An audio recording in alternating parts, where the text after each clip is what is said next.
Brilliance Audio presents Hunted, an Avalon novel, by Steve McHugh, performed by Simon Mattox. You want me to jump off this cliff onto those rocks below? I was several hundred feet above ground. The forest stretched vast and unblemished before me. Directly below, a moor of jagged rocks awaited. I turned to see Chow Wei, who stood 20 feet behind me looking smug. She nodded. I glanced over the edge of the cliff, then back to Wei. Bollocks to that! Being British has always given me access to the best swear words. As I headed back over, irritation radiated from her. "How long have we been here?" she asked. A month?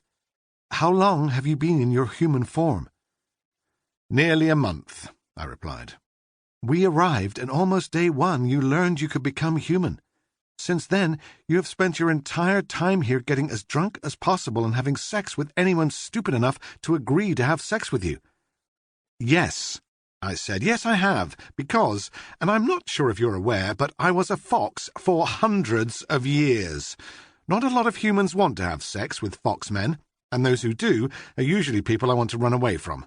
I'm making up for lost time." "You are dwelling in self-pity," Wei snapped. "Your friend died. I am sorry for that." "Nate was murdered," I snapped back, "by Arthur, who was meant to be the good guy. Avalon have pretty much taken over the world, and we had to come to the arse end of nowhere just to stay ahead of them." "You agreed to let me train you, Remy," Wei said, slightly kinder now. "But you have to actually trust me." "By jumping off a 400-foot cliff?" "In your human form, you're all but impervious to harm. Your body heals almost instantly. You need to know the limits of that power. And if you die, you have plenty of lives left to come back," Wei said, slightly colder than I expected. I sighed. She was, oddly enough, right.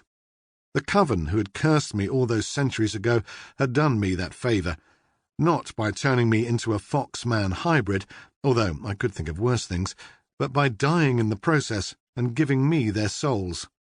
12 lives I had. I'd used 5. Didn't mean I wanted to waste one of them jumping off a fucking cliff. I returned to the cliff's edge. "If I do this and survive, does that mean I get to continue to stay in my human form and not have you complain about it?"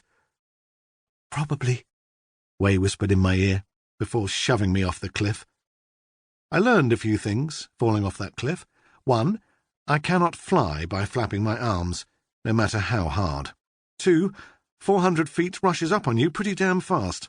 And finally, rocks hurt like an absolute motherfucker. The pain was total. It was an explosion of agony the likes of which I'd never felt before. My brain couldn't even comprehend what had been done to me. All it knew was to send a signal to tell me that every part of me hurt for what felt like a lifetime. And then the pain was gone. I stood on shaky legs, my very human body still knitting itself together. There was a large, ragged hole in my thigh, and a massive amount of blood splattered over the rocks that really should have still been inside me, but I wasn't dead. I staggered to a nearby stream and cupped handfuls of cold water, throwing it into my face. Blood stained the water that dropped back into the stream. What little of my clothes that remained intact were also blood-spattered. I looked like something out of a zombie film. "How are you feeling?" Wei called, as she walked down the trail toward me. "Like a fucking peach," I snapped. "You look like a horror movie," she said with a smile. "I can't go back into town covered in blood and with ripped clothes," I said, looking down at myself. "I only have one shoe." "The other one flew off before you hit the ground," Wei said, putting a hand over her mouth as if trying to stop herself from laughing. "It was like watching Wile E. Coyote." "You pushed me off a cliff." I hoped my voice sounded angrier out loud than it did in my head. Honestly, I was just glad I'd survived. "I told you you'd live," Wei pointed out.